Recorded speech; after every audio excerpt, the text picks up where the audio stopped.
Hi, I'm here to teach you about a flipped classroom.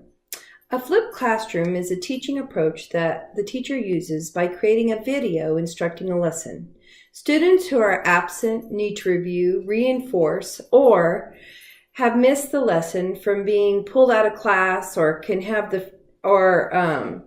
they just simply need the lesson accessible to them at home or anytime, anywhere that they can get it.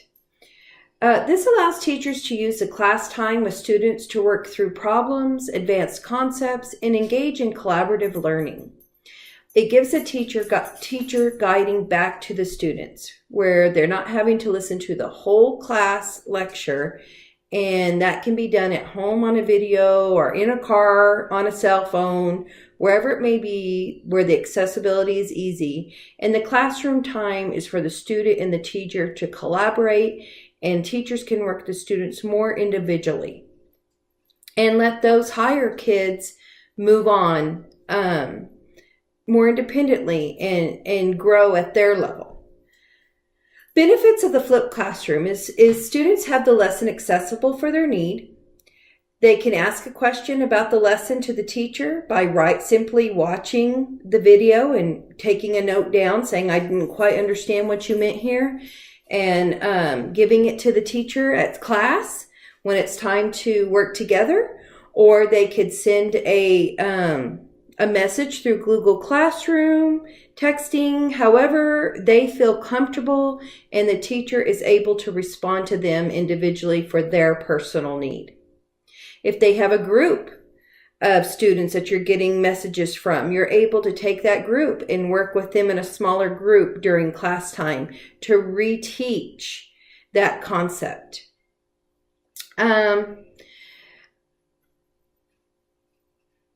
Teachers are able to see misconceptions by students. They're working with them individually, and by these questions, they are able to know ahead of time of how to possibly bring something across to them in a different way because they're prepared. They know what they're not getting. Advanced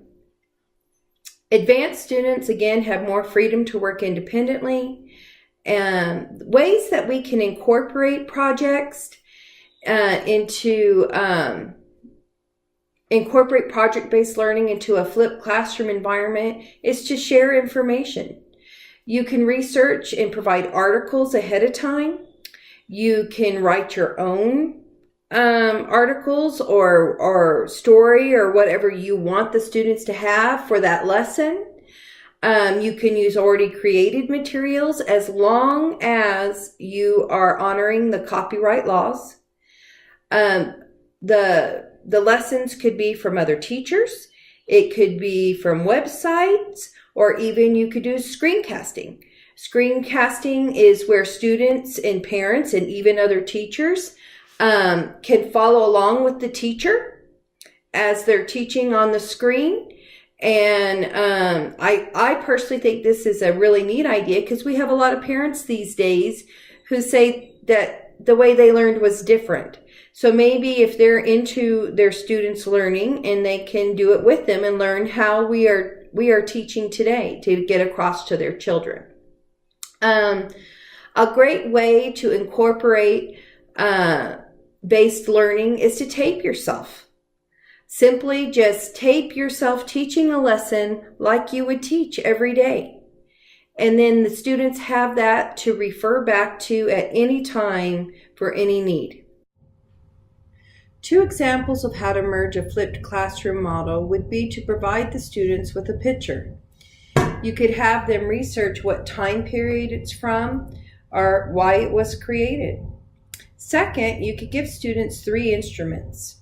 Have them research how they got their name, who invented it, and a song that it was used in. These flipped classroom lessons can be done individually or collaboratively. An easy way to get started is to pick one of your lessons, look it up on Khan Academy, assign it to your class, and use your classroom time to collaborate and work individually with students on a project that supports the lesson. Challenges and solutions of implementing a flipped classroom. is you need to really make sure that the technology is available. Technology is always a factor when it comes to using any type of program, especially flipped classroom. Teachers need to make sure that they have the proper technology available to them in order for it to run smoothly. Otherwise, it will be very frustrating and it will make you not like it. But if you check all your resources and make sure you have everything you need, the flipped classroom will be an enjoyable experience and valuable. Not all students have access to technology, and that needs to be something that teachers need to keep in mind at home. They don't have cell phones, they don't have internet, they don't have a computer. They don't have money for gas in a vehicle to go somewhere that does. Therefore, it is important that classroom time is used for those type of situations for technology, and allowing the students to be able to view the lesson or the lecture during class.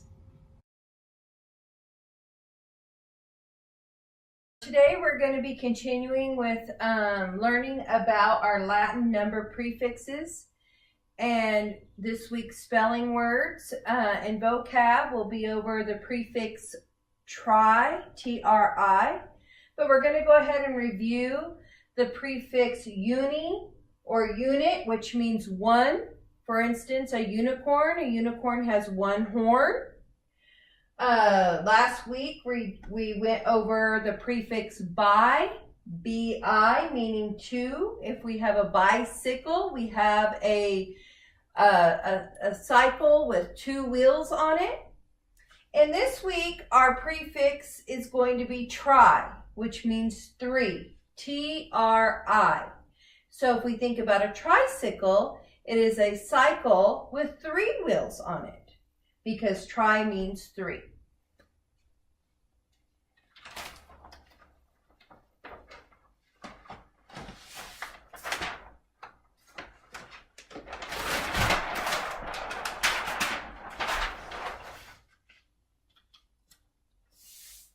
Okay, so this week's spelling and vocabulary will be Unit 5, Lesson 23. Again, we're focusing on the words that begin with the prefix tri, meaning three. Our first word is going to be triangle. Tri is the prefix. A prefix goes before the base word. The base word is angle, creating the new word triangle. The meaning is a shape with three angles, a geometric shape with three angles. Our next word is tripod. Again, tri is the prefix. It comes before the base word pod. A tripod is a three-legged stand. Usually you see people filming ball games or graduations and such. They have a stand with three legs and they have their video camera or regular camera on it to hold it. That's a tripod. Your third word is trio. Trio is a set or a group of three people or things.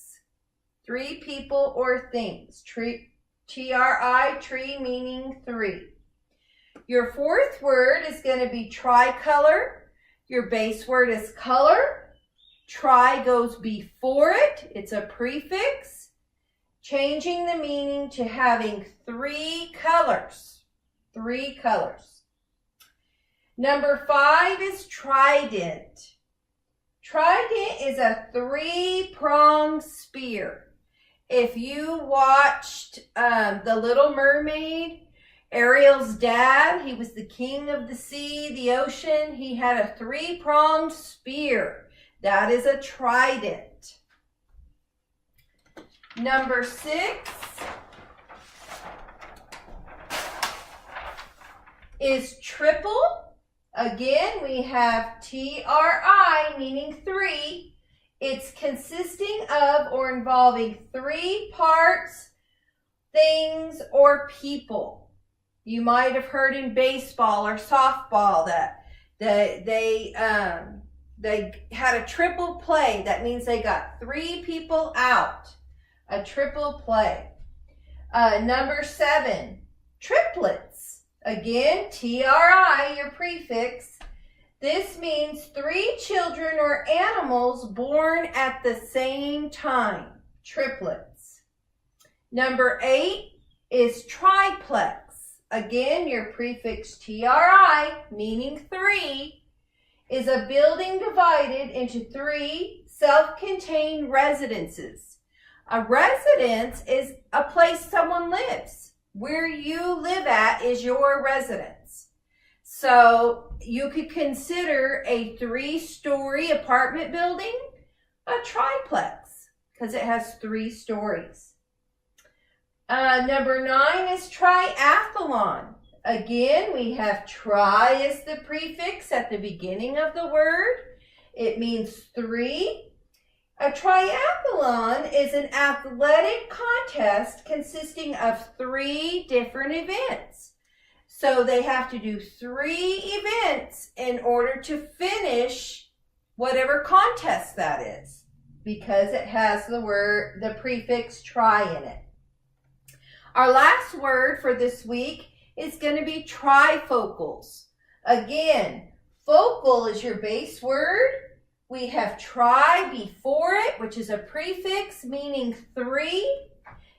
And that means a pair of glasses with 3 lenses. This is going to be your spelling and vocab for this week. Again, we're focusing on the prefix tri, meaning 3.